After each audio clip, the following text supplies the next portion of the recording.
օգնությունների հասկանալ այս սահմանի տեղում ունեցող այս սահմաններով եւ այդ դատավարության կոնկրետ այս փուլով ինչ խնդիրներ ունի Ադրբեջանը, գերի պատասխանը։ Առաջին Ադրբեջանը փորձում է Հայաստանի իշխանությունների հիշեցնել, որ ինքը կարող է վերադառնալ սահմանային ակտիվության ժամանակագրությանը, որովհետև տարբեր փուլերում Ադրբեջանը սահմանային լարվածությունը փորձում էր օգտագործել որպես դիվանագիտական ճակատում, որպես ճնշում գործադրելու միջոց։ Իհարկե մինչև 2018 թվականը ադրբեջանական սադրանքներին, տարբեր բնույթի գործողություններին հայկական կողմը տվել է այնպիսի պատասխան, որոնք ոչ միայն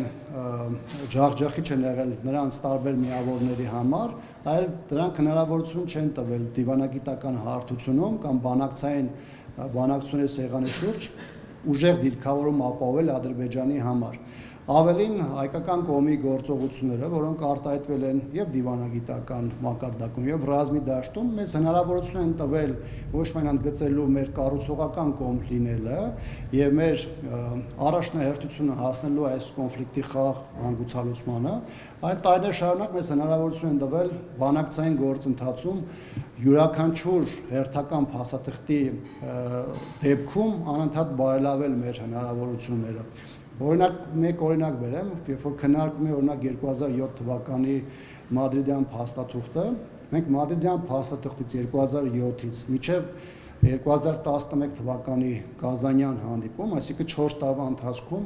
30-31 շտկում ենք արել ի նպաստ Հայաստանի Հանրապետության, այսինքն յուրաքանչյուր փուլ իր հետ բերել է բարելավումներ եւ դրա հիմքում եղել է ոչ թե կոնկրետ այդ օրվա հանդիպումը կամ այդ օրվա բանակցությունները,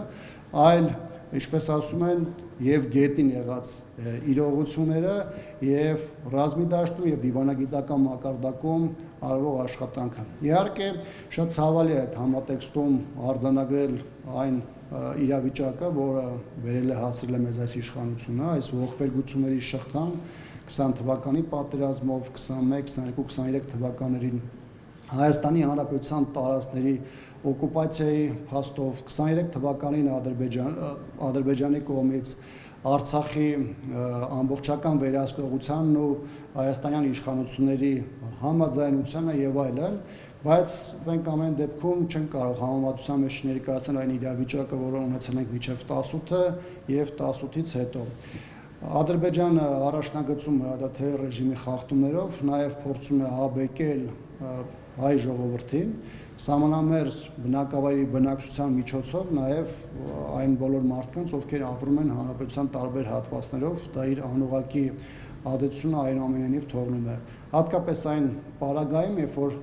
Հայաստանում ապրող մարդը գիտակցում է, թե ովքեր են ղեկավարում երկիրը եւ տարբեր այսպիսի իրավիճակներում ինչպիսի պաշտպանություն են իրականացրել իրենց բնակիչների կամ իրենց քաղաքացիների համար։ Բնականաբար այս ամենը նաև հաշվի առնելով Ադրբեջանը փորձում է իր ագրեսիան տարբեր փուլերով արտահայտել, իսկ Հայաստանի իշխանությունը իր լռությամբ, անտարբերությամբ, հանցավոր անտարբերությամբ նաև Ադրբեջանի համար հնարավորություն է ստեղծում առավել ագրեսիվ գործելու եւ նոր պահանջատիրություն։